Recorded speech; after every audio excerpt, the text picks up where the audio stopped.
नमस्कार, मैं प्राध्यापक डॉक्टर आरूप दलवी, अध्यक्ष हिंदी विभाग RBNB कॉलेज श्री रामपुर। आज हम कबीरदास जी के व्यक्तित्व का अध्ययन करेंगे।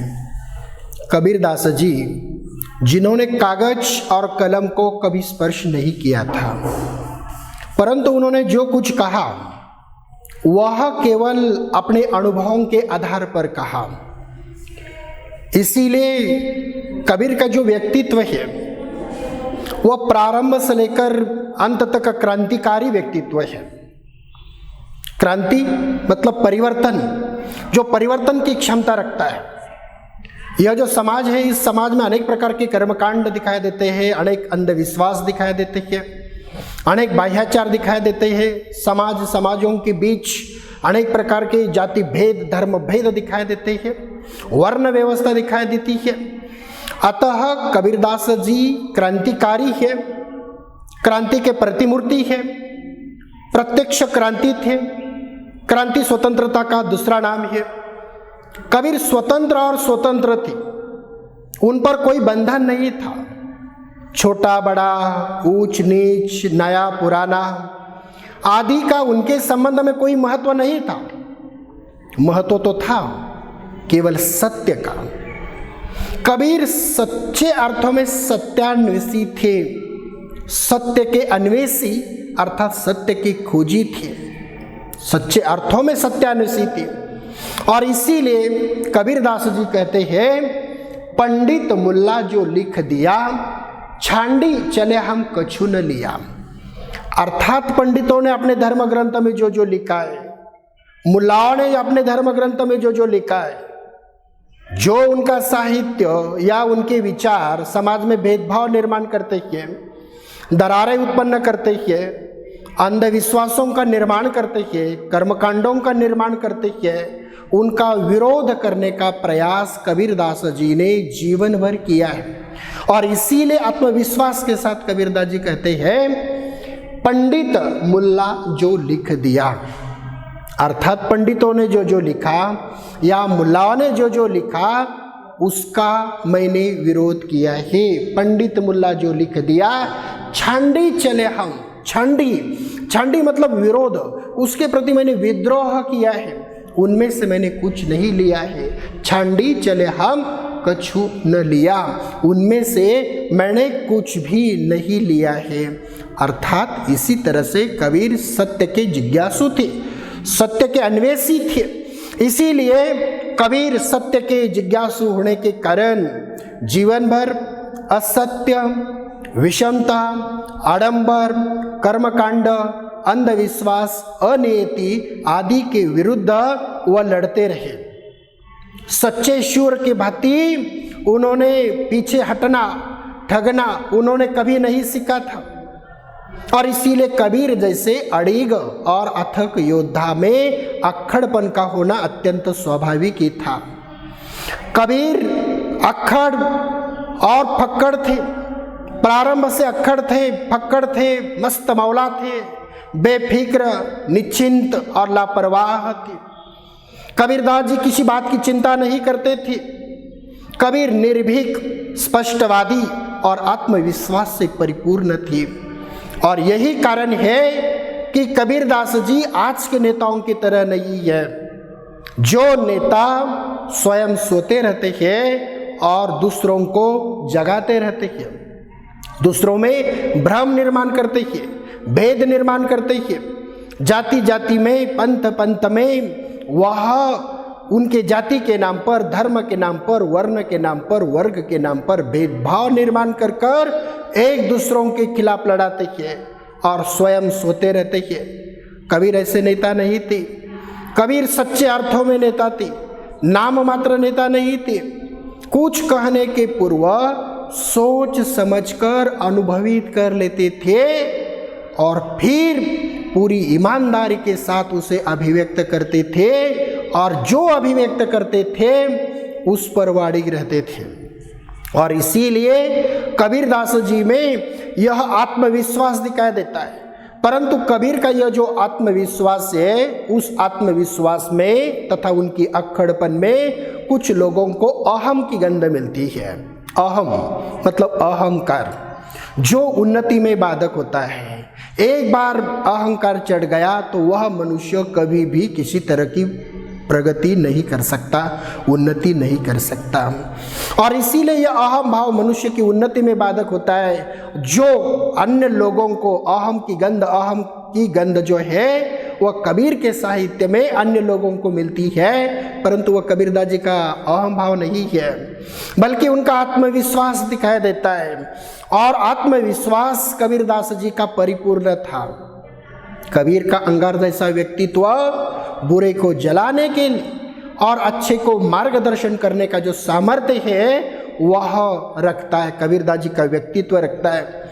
और इसीलिए कबीरदास जन्मजात एक नेता है, एक महान सुधारक थी। आज के नेताओं की तरह नहीं है कि जो सोते रहते और दूसरों को जगाते रहते हैं। सच्चे अर्थों में नेता है, जो कुछ कहना है वह सीधे मुंह पर वह कह देते हैं। और सीधे मुंह पर कह देने के कारण कबीरदास जी का जो व्यक्तित्व है वह मोहक नहीं है, बल्कि झकझोरने वाला है। वह कबीर का जो व्यक्तित्व है वह कबीर का व्यक्तित्व बुरे को जलाने और अच्छे को मार्गदर्शन करने का जो सामर्थ्य है वह रखता है। और इसीलिए कबीरदास जी की जो उक्तियां हैं वह झकझोरने वाली व्यक्तियां हैं। कबीर का जो व्यक्तित्व है वह सच्चाई और ईमानदारी का व्यक्तित्व था, परंतु उन्होंने अपने व्यक्तित्व के द्वारा किसी को भी रससिक्त करना नहीं चाहा। उन्होंने जीवन भर विभिन्न क्षेत्रों में काम किया और इसीलिए कबीरदास जी एक तत्वदर्शी कवि के रूप में आज हमारे सामने है। और इसीलिए कबीरदास जी का हाथ हमेशा समाज की जो समस्या है उन समस्याओं पर रहा। और इसीलिए किसी आलोचक ने कबीरदास जी के बारे में ठीक ही कहा है। उन्होंने कहा, तत्व तत्व सब कबीरा कहिगा, सूर कही अनूठी, बची खुची तुलसी कहिगा, शेष कही झूठी। तत्व तत्व सब कबीरा कहिगा। इस संसार का जो जो तत्व ज्ञान है, इस संसार का जो जो तत्व विचार है, कबीर ज्ञानाश्रय शाखा के प्रवर्तक कवि है। संत नामदेव ने जिस निर्गुण धारा का प्रारंभ किया उसे सच्चे अर्थों में आगे बढ़ाने का कार्य कबीरदास जी ने किया है। और इसीलिए इस संसार का जो सारा तत्व ज्ञान है वह तत्व ज्ञान कबीरदास जी द्वारा उद्धृत है। इसीलिए आलोचक ने कहा है, तत्व तत्व तत्व तत्व की बात सब कबीरा कही जाए। इस संसार का सारा जो तत्व ज्ञान है वह तत्व ज्ञान कबीरदास जी ने कहा है। सूर कही अनूठी, सूरदास जी ने कबीरदास से बची हुई अनोखी अर्थात ऐसी अनूठी बातें जो है वह प्रस्तुत की है कि जो कबीरदास जी ने नहीं की है। सूरदास कृष्ण मार्गी काव्यधारा के प्रवर्तक कवि है। वल्लभाचार्य जी उनके गुरु है और पुष्टि मार्ग में वह दीक्षित थी। सूरदास जी के संदर्भ में अनेक तिवदंतियाँ प्रसिद्ध है। विद्वानों में मतांतर है। विद्वानों का एक दल उन्हें जन्मांध मानता है। जन्मांध मतलब जन्म से ही अंधे। और विद्वानों का एक दूसरा दल है, वह कबीरदास जी को बाद में अंधा हुआ मानता है। और जो बाद में अंधे हुए मानते हैं उनके द्वारा एक कथा उद्धृत है। ऐसा कहा जाता है, सूरदास 7 दिन तक एक सूखे कुएं में गिर गए थे और उसी समय वह 7 दिन तक श्री कृष्ण श्री कृष्ण श्री कृष्ण नाम का जप करते रहे। और 7वें दिन ऐसा कहा जाता है कि श्री कृष्ण ने साक्षात अपना दर्शन सूरदास जी को दिया। और सूरदास जी ने भी श्री कृष्ण का वह दिव्य दर्शन हो जाने के बाद अब मुझे कुछ भी देखना नहीं, यह कहकर खुद की आंखें खुद फोड़ दी। वह सूरदास जिन्होंने अनोखी बातें कही, अनूठी बातें कही, बची खुची तुलसी कहिगा, इन दोनों से बची हुई कबीर और सूरदास जी से बचे हुए जो तत्वज्ञान है, अनूठी बातें हैं, विचार है, वह तुलसीदास जी ने कहे हैं। तुलसीदास राम मार्गी शाखा के प्रवर्तक कवि हैं। उनके जन्म के संदर्भ में भी अनेक प्रकार की किंवदंतियां प्रसिद्ध हैं। जैसे बचपन में कबीर का त्याग किया गया था, उसी तरह से तुलसीदास जी का भी बचपन में त्याग किया गया था। उसके भिन्न भिन्न कारण हैं। जैसे बच्चे का जन्म होते ही अन्य बच्चे रोते हैं, तुलसीदास रोए नहीं थे, उन्होंने राम कहा था, इसलिए तुलसीदास जी का बचपन का नाम है राम बोला। अनेक स्पर्धात्मक परीक्षाओं के लिए प्रश्न पूछा जाता है, तुलसीदास जी का बचपन का नाम क्या था? राम बोला। दूसरा कारण यह था कि उनके मुंह में बड़े बड़े दांत थे, नाखून थे, और जिस नक्षत्र पर तुलसीदास जी का जन्म हुआ था वह था अभूतमूल नक्षत्र, जो अशुभ माना जाता है। और उसका कारण यह है कि जब तुलसीदास जी का जन्म हुआ था तब उनकी माता तुलसी का देहांत हो गया था। इन सभी भिन्न भिन्न कारणों से तुलसीदास जी का त्याग किया गया। यह बालक दर दर भटकता रहा। बाद में बाबा नरहरिदास जी ने उनका पालन पोषण किया, बड़ा किया। उन्होंने उनकी शादी रत्नावली के साथ कर दी, वही उनके गुरु है। रत्नावली बहुत सुंदर और लज्जाशील औरत थी, परंतु शादी के बाद तुलसीदास जी अपने पत्नी के प्रति इतने आसक्त हुए, सभी काम धाम उन्होंने छोड़ दिया। और इसीलिए इन आसक्तियों के कारण वह उनकी आलोचना भी अपनी पत्नी की उन्हें सुनने के लिए मिली। जैसे वह अपने एक दिन 4 साल हुए उनकी शादी के लिए, परंतु उन्होंने उनके मायके नहीं भेजा। और एक दिन उनका भाई आकर सूचना देता है, पिताजी मौत की कगार पर खड़े हैं, और ऐसे समय में कोई जाएगा या नहीं जाएगा पता नहीं, लेकिन एक लड़की जरूर जाएगी अपने पिता से मिलने के लिए। और उनके द्वारा सूचना मिलने पर रत्नावली चली गई। तुलसीदास आए, उन्होंने घर में देखा रत्नावली नहीं है, यहाँ वहाँ खोजने का प्रयास किया, रत्नावली नहीं है। और उसी समय उनके मन में विचार आया, हो सकता है भाग गई हो। रत्नावली आगे आगे, तुलसीदास उनके पीछे पीछे। रत्नावली उनके मायके गई, एक कदम भीतर रखा और मुड़ी द्वार बंद करने के लिए तुलसीदास आते हुए दिखाई दिए। फिर भी उन्होंने द्वार बंद किया। तुलसीदास आए, द्वार खटखटाया, परंतु रत्नावली ने द्वार खोला नहीं। और पूर्ववर्ती जमाने में घर में चूल्हा था, चूल्हे में धुआं जाने के लिए जगह रहती थी। तुलसीदास छत पर चढ़ गए और नीचे झांक कर देखा जहाँ से धुआं जाने के लिए जगह थी।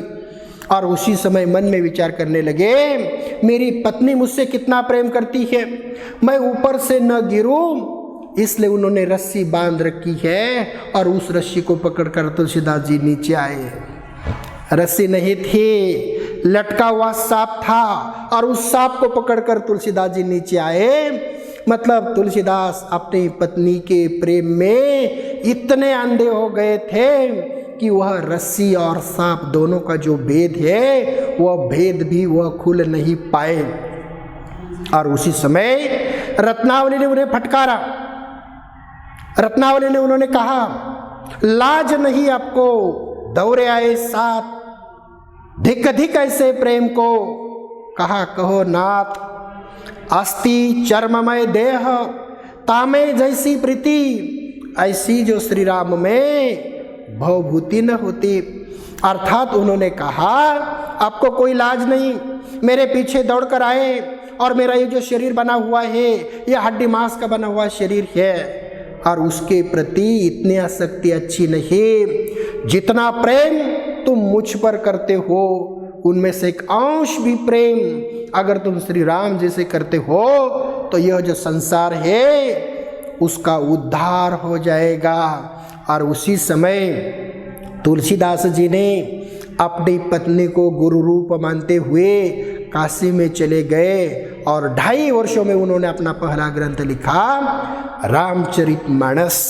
यह ग्रंथ हिंदू धर्म की धरोहर मानी जाती। यह तुलसीदास जिन्होंने कबीरदास और सूरदास जी से बची हुई जो बातें हैं वह तुलसी कहीगा। तुलसीदास जी ने कही, शेष कही झूठे।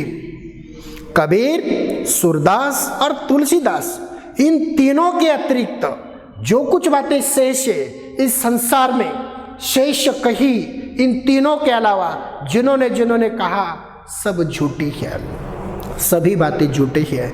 और इसीलिए एक तत्वदर्शी कवि के रूप में कबीर आज हमारे सामने है। उनके विचारों के माध्यम से कबीरदास जी जीवित है, उनके दोहों के माध्यम से कबीरदास जी जीवित है, विचारों के माध्यम से कबीरदास जी या उनके तत्वों के आधार पर कबीरदास जी आज सभी लोगों के बीच, सामान्य लोगों के बीच उनके साहित्य के द्वारा कबीरदास जी अमर है।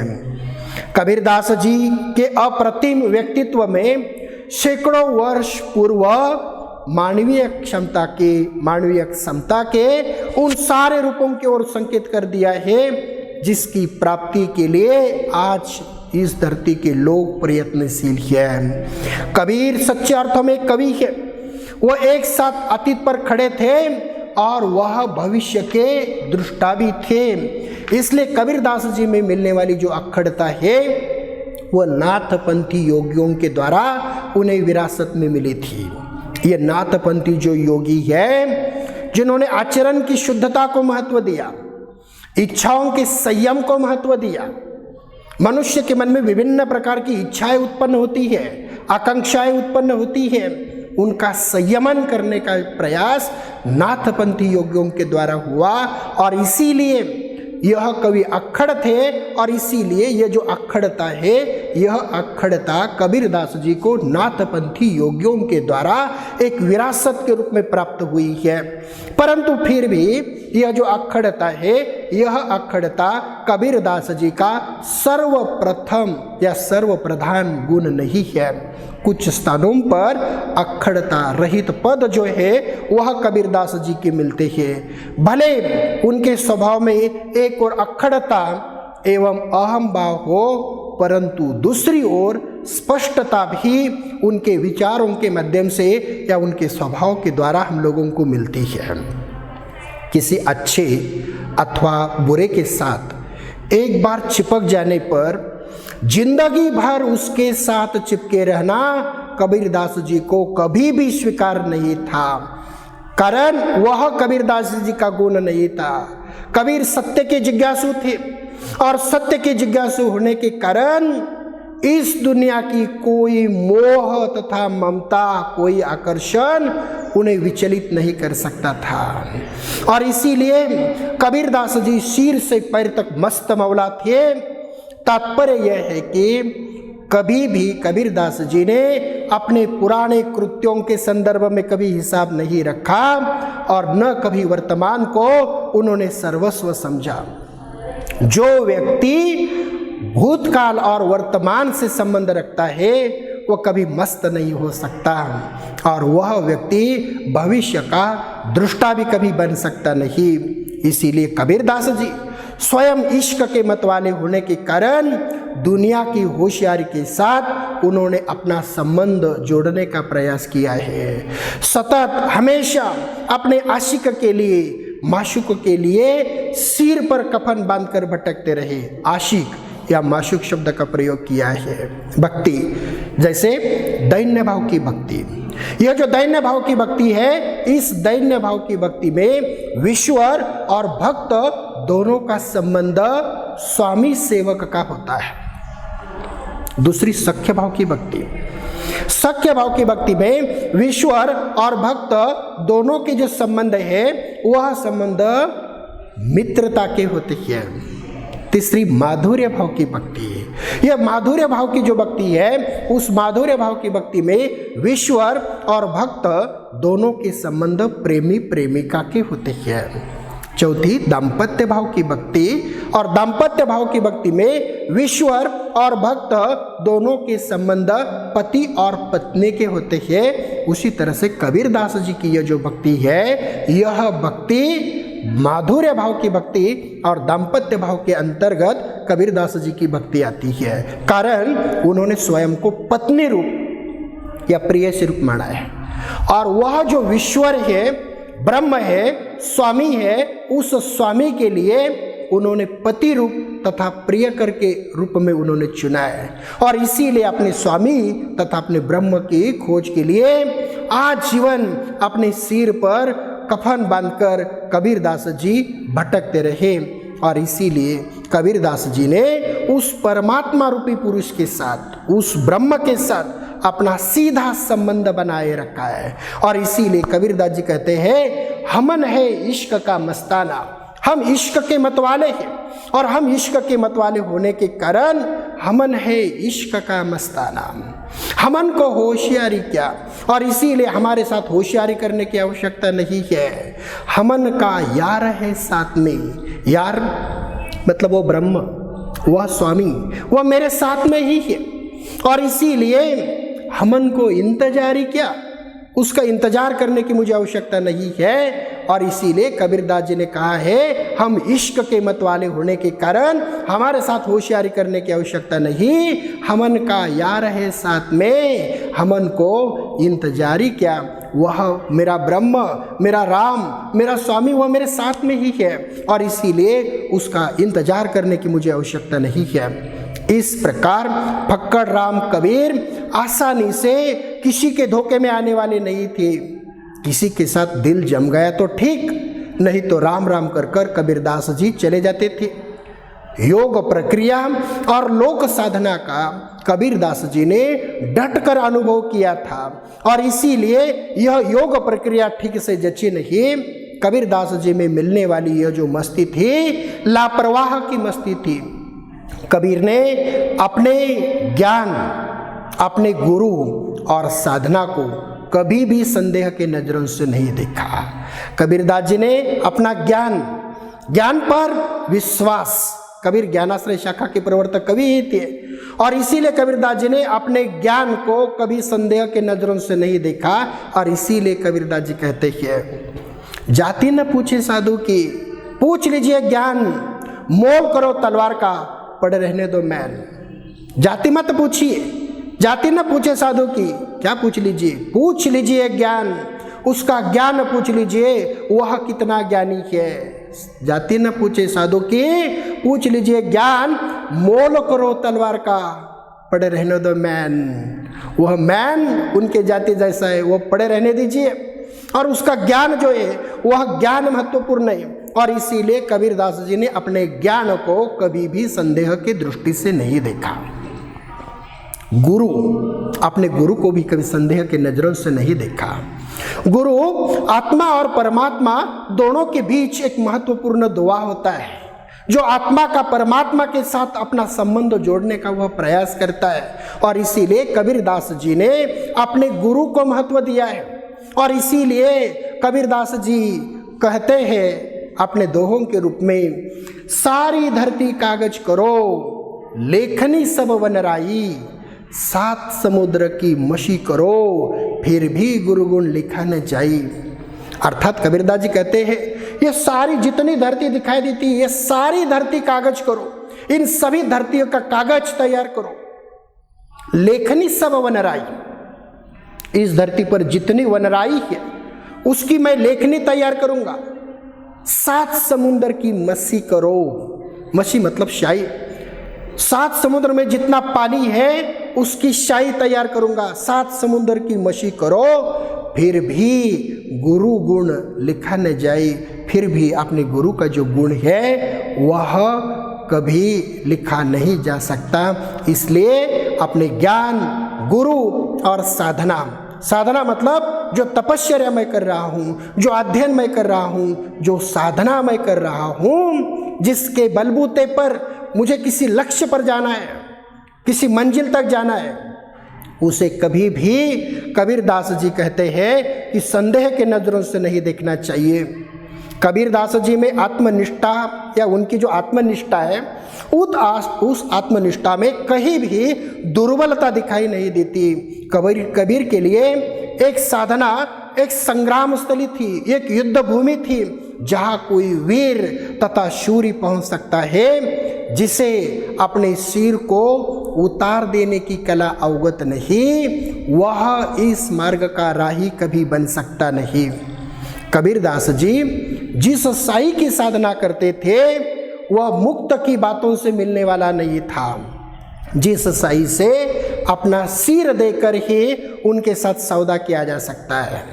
कबीर के अनुसार प्रेम किसी खेत में उपजता नहीं है या किसी बाजार में नहीं बिका जाता है, वह कभी नहीं मिलता है। इस प्रेम को जो भी चाहता है उसके लिए उनका एक ही मूल्य है, अपना सिर देकर ही उसका सौदा किया जा सकता है। जिसे अपने सिर को उतार कर धरती पर वह नहीं रख सकता, उस कायर की दाल यहाँ नहीं पक सकती। और इसीलिए कबीरदास जी कहते हैं प्रेम न खेत उपजे, प्रेम न खेत उपजे न हाट बिकाए, राजा प्रजा जी रुचे सिर दे सो ले जाए। प्रेम यह किसी खेत में उपजता नहीं है, न किसी प्रकार का जो बाट है या बाजार है उस बाजार में वह प्रेम मिलता नहीं है। प्रेम न खेत उपजे, प्रेम किसी खेत में उपजता नहीं, न हाट बिकाए, न किसी बाजार में मिलता है। राजा प्रजा जी रुचे, चाहे वह राजा हो चाहे वो प्रजा हो, उसके लिए उसका एक ही मूल्य है। राजा प्रजा जी रुचे, चाहे वो राजा हो प्रजा हो, जिससे भी यह भाता है उसके लिए उसका एक ही मूल्य है, सिर दे सो ले जाए। अपने सिर को देकर ही उसका सौदा किया जा सकता है। कबीर के अनुसार अखंड आत्मविश्वास ही प्रेम की पूंजी है। विश्वास भी ऐसा जिसमें न संकोच हो, न द्विधा हो, न किसी प्रकार की बाधा हो। और इसीलिए कबीरदास जी कहते हैं भगति दोहेली राम की, नहीं कायर का काम, शीश उतारे हाथी करी, सो लेसी हरि नाम। अगर ईश्वर की भक्ति करना हो, राम की भक्ति करना हो, तो वह कायर का काम नहीं है। भगति दोहेली राम की, अगर राम की भक्ति करना हो, ब्रह्म की भक्ति करना हो, भगति दोहेली राम की, अगर राम की भक्ति करना हो, नहीं कायर का काम, तो वह किसी कायर का काम नहीं है। शीश उतारे हाथी करी, वही उनका नाम ले सकता है जो अपने सिर को उतार कर हाथ में ले, जो हाथ में ले सकता है सो लेसी हरि नाम, वही उस ईश्वर का नाम ले सकता है। किसी कायर की दाल यहाँ कभी नहीं पक सकती। इसीलिए कबीरदास जी भक्त और पति दोनों को एक ही श्रेणी में रखते हैं। दोनों का धर्म कठोर होते हुए भी दोनों की जो वृत्ति है वो कोमल होती है, सबकी सेवा में व्यस्त, परंतु केवल एक ही आराधना करने वाली यह जो पतिव्रता है और भक्त है, दोनों के बीच तुलना करना कबीरदास जी उचित मानते हैं। और इसीलिए किसी भक्त द्वारा की गई यह जो प्रार्थना है वह केवल एक पतिव्रता सती को ही शोभा देती है। और इसीलिए कबीरदास जी कहते हैं नैना अंतरावतु, हे ब्रह्म, हे राम, तू एक बार मेरे नैनों में आ, उसी समय मैं मेरे नैनों में, मेरे आँखों में तुम्हें मैं बंद कर दूंगा। नैना अंतरावतु, एक बार तू मेरे नैनों में आ, जो ही नैने झंपे हूँ उसी समय तुम मेरे आँखों में आ जाओगे, उसी समय मैं मेरी आँखें बंद कर दूंगा। नाहू देखूँ और को, और मैं किसी की ओर नहीं देखूंगा, ना तुझे देखने दूँ और तुझे भी किसी की ओर मैं देखने नहीं दूंगा। अर्थात जहाँ प्रेम की भावना होती है वहाँ एकाधिकार की भावना आए वहाँ छा जाती है। और इसीलिए कबीरदास जी उस ब्रह्म के प्रति अपना समर्पण करना चाहते हैं और इसीलिए कहते हैं मेरा मुझ में कुछ नहीं, जो कुछ है सो तेरा, तेरा तुझको सो बताऊं, क्या लागे है मेरा। मेरा कुछ नहीं है, मेरा मुझ में कुछ नहीं, ये सभी तुम्हारा ही है, ये सभी तुमने निर्माण किया है, सृष्टि का निर्माण तुमने किया है, मुझे भी तुमने निर्माण किया है। और इसीलिए उसमें इस सृष्टि में जो कुछ है वह मेरा नहीं है, वो सभी तुम्हारा ही है और वह मैं तुम्हें ही देता हूँ, तो उसमें मेरा क्या जाता है। और इसीलिए कबीरदास जी में अपने प्रियतम के प्रति मिलने वाला अविचल विश्वास उनके काव्य में असाधारण शक्ति भर चुका है। उनकी रचना में मिलने वाला जो भाव है सीधे हृदय से निकले हुए हैं और सीधे श्रोताओं के हृदय और मस्तिष्क पर चोट करते हैं।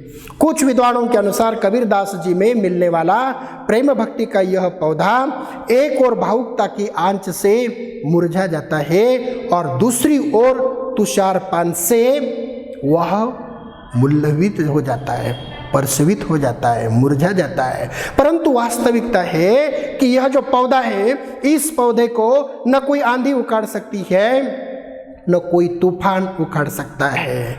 कबीरदास जी में यह जो मादकता, कबीरदास जी के प्रेम में मादकता नहीं है, वह एक प्रकार की मस्ती नहीं दिखाई देती। कबीर के प्रेम में हार है और हार में जीत है। अखंड आत्मविश्वास ही कबीरदास जी के प्रेम की पूंजी है, यही उनके काव्य की विशेषता है।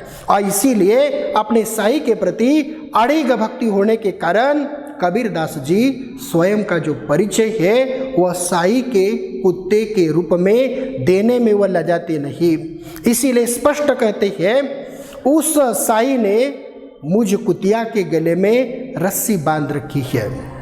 वह मेरा साई मुझे जिधर खींचता है उधर मैं कुतिया चला जाता हूँ, भगाने पर दूर चला जाता हूँ और बुलाने पर पास आ जाता हूँ। अर्थात कबीर कहते हैं, हमारा भगवान अर्थात साई हमें जैसा रखे वैसा रहना श्रेयस्कर होगा।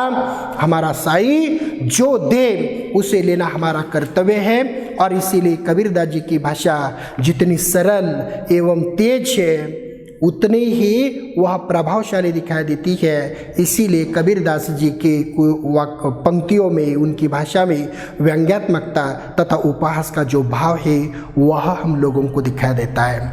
अर्थात कबीरदास जी जिस समाज में पैदा हुए थे या पोषित हुए थे, जो न हिंदुओं के द्वारा आदर प्राप्त था न मुस्लिमों के द्वारा पूर्ण रूप से स्वीकृत था। हमें पता है कबीरदास जी का जन्म एक विधवा ब्राह्मणी के द्वारा हुआ। विधवा ब्राह्मणी और कबीर का जन्म, ये दोनों बातें समाज की दृष्टि से विसंगत थी। अतः उन्होंने उनका त्याग किया और उसे लहर तारा नामक तालाब के किनारे छोड़ दिया। कबीर का जन्म हिंदू परिवार में हुआ, लेकिन उनका त्याग किया गया और उस तालाब से यह बालक नीरू और नीमा नामक मुस्लिम जुलाहे को प्राप्त होता है। वही उनका पालन पोषण करते हैं। और इसीलिए कबीरदास जी का जन्म जिस समाज में हुआ था, जो न हिंदुओं के द्वारा प्राप्त था न मुस्लिमों के द्वारा पूर्ण रूप से स्वीकृत था, और इसीलिए कबीरदास जी ने आजीवन विभिन्न धर्मों में होने वाले जो कर्मकांड है उन कर्मकांडों का, बाह्याचारों का कबीरदास जी ने विरोध किया है। कबीर तत्कालीन समाज की वे रत्न थी जिन्हें सभी प्रकार की जो कुशलता है और उक्तियाँ है उनका ज्ञान था। इसलिए संक्षेप में कबीरदास जी के बारे में कहा जा सकता है, कबीर सिर से पैर तक मस्त मौला थे। स्वभाव से फक्कड़, आदत से अक्खड़, भक्त के सामने निरीह, भेषधारी के सामने प्रचंड, दिल के साफ, दिमाग के दुरुस्त, भीतर से कोमल, बाहर से कठोर, जन्म से अस्पृश्य और कर्म से वंदनीय थी। जो कुछ कहते थे वह अनुभव के आधार पर ही कहते थे। और इसीलिए कबीरदास जी के दोहे, उनकी उक्तियाँ अत्यंत मर्मस्पर्शी बन पड़ी हुई है। कबीरदास जी निर्भीक आत्मविश्वास के साथ कभी यह बात नहीं कह सकते, मेरा तेरा मनवा कैसे एक होई रे, मेरा तेरा मनवा कैसे एक होई रे। अर्थात मेरे और तेरे विचार कैसे एक हो सकते हैं। मैं कहता आँखें न देखी, मैं कैसी बात कहता हूँ, जो मेरे आँखों से देखता हूँ वही बात कहता हूँ। मैं कहता आँखें न देखी, तू कहता कागज के लिखी। तू पोथी में पढ़ता है, दूसरों के द्वारा लिखा हुआ पढ़ता है और उसके आधार पर अपने ज्ञान के रूप में तू बता देता है। और इसीलिए तेरे और मेरे विचार कभी एक नहीं हो सकते। मेरा तेरा मनवा कैसे एक होई रे, मैं कहता कि न देखी, तू कहता कागज के लिखी। धन्यवाद।